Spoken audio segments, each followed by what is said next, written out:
Tauaao whaatino ai se tasi o whamoemoe o le whainga mea alofa a TAMA mutene TUAI o Vaipouli i New Zealand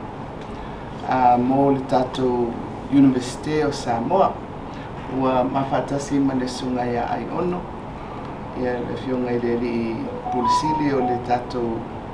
Iunivesite ia mai ono o au le ua awala mai ai ia le seleni nei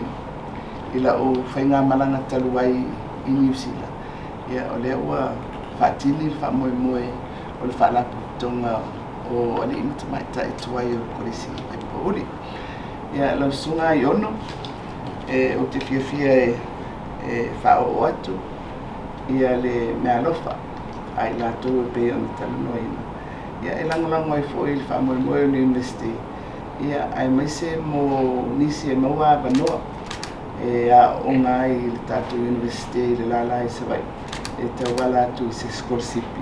e faatupe ina e le nei whainga mea alofa. Ia, whaftai atu lau whionga Tamaitai Palemia o le nei mea alofa wa o mai i le Iunivesite Aoao Samoa ai e ala mai lea mai le fanau o loo au mau i New Zealand i le fanau lea sa onga i le Vaipouli College. Ia whaftai atu i le fanau lea mo le nei mea alofa tāua o la whaisa sikolasipi mo le fanau mo se iso le fanau